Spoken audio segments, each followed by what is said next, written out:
So far, we learned about different battles in the war, but how did war affect home?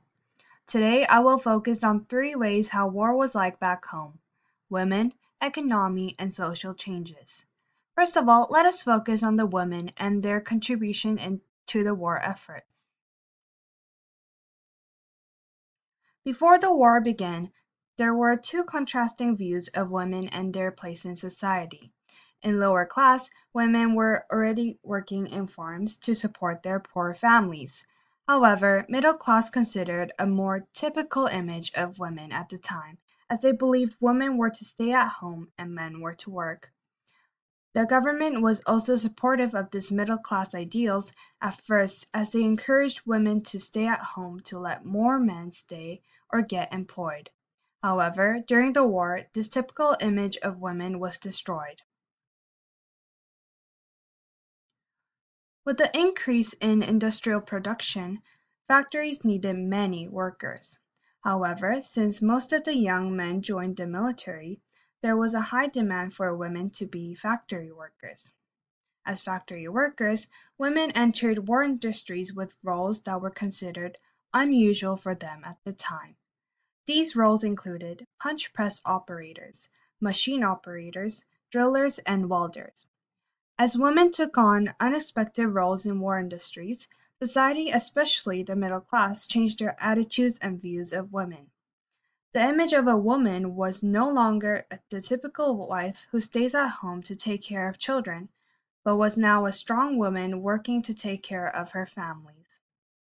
However, this change did not happen abruptly, as special programs and propagandas were needed to persuade the women to work. One of the programs is called the National Selective Service Program. This program was made as the government noticed high concentration of industries in Ontario and Quebec that were in need of workers. In response to this problem, this program allowed women to register to work in factories or be a part of Canadians Women's Armed Corps as clerks, drivers, and nurses. It also provided them with daycare centers for their children. The two most well-known propagandas used in World War II are Rosie the Riveter and Ronnie the Bren Gun Girl. In the United States, working women were commonly referred as Rosie the Riveter, which was the most iconic image of working women in World War II and a propaganda used to promote working women at the time. In Canada, Ronnie the Bren Gun Girl played the same role as Rosie, except it depicted a real person who worked in a munitions factory named Veronica Foster. Images of Ronnie also portrayed glamorous, exciting, and patriotic view of working in the war effort. Now, let's move on to Canada's wartime economy. During World War II, there was an increase in production and employment. As a result, people tended to have more money to spend.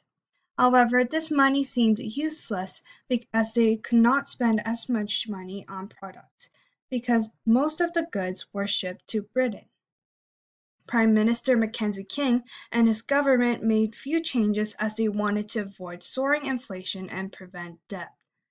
These changes include providing money towards financing the war, increasing in income taxes for added revenue, and in 1942, limiting the goods allowed to Canadians per week. Moreover, wartime prices and trade wars stopped all wages and prices in order to prevent inflation. The next topic is the growing demand for social change. The federal government had a wartime prices and trade board, which was founded to help reduce social unrest.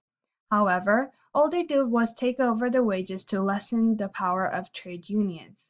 In result, the unions took advantage of the shortage of labor, and workers continued to strike for higher wages and right to bargain. In 1944, the federal government allowed the right for workers to be a part of union. There were notable changes to the government.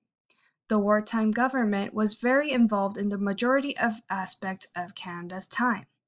The Cooperative Commonwealth Federation Party (CCF) gained great amount of popularity and ended up forming a government in Saskatchewan under Tommy Douglas's name. Meanwhile, Mackenzie King introduced unemployment program in 1940 and the Family Allowance Program to help expand Canada's social assistance. Government also provided cradle-to-grave Social Security, which was a policy that ensured social assistance from birth to death. The last change to the society was the conscription crisis. Devin will dig deeper into this topic. However, to give a little glimpse of the idea, the societal change occurred when the promise of no conscription made by Prime Minister Mackenzie King at the beginning of the war is later broken by the recognition that more soldiers were needed to go against the Nazis. Thank you for listening.